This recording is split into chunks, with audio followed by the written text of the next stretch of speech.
Hey, good morning everybody. This is Dave Sherwood, Sherwood Inspection Services, and we are here at the beginning of day 3, end of day 2. Let's talk about our progress here on our wonderful addition of our training center going up here on Ellington Road in South Windsor. So I want to talk a little bit about some of the logistics and technical aspects. This here is called a Bigfoot.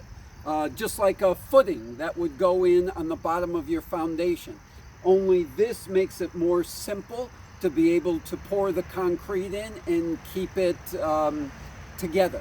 So this is called a Bigfoot, and what the Bigfoot does is it gives you your base, kind of cone of compression that goes out.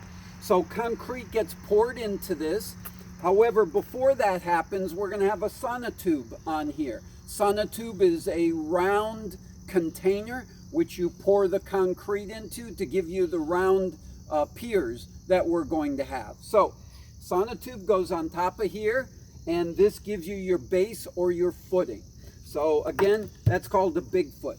Where that's going to go is down in this hole. We've dug 8 of them now, and 9 of them. And so you can see the Bigfoot in place. That is our footing. We're going to pour concrete into there and all the way up the sonotube right up to about this elevation here. Then we put our base plates on it, and then we run our carrying beam across. So that's how this is going to work. And at the end of day 2 yesterday, we had completed digging all of our holes. You can see all of the holes here. And this is our construction site here. So end of day 2 is done. We are ready to go for day 3. We are waiting on our concrete contractor, who should be coming shortly. We'll put the sonotubes in and we'll pour the concrete.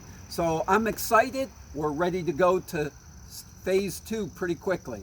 See you next time.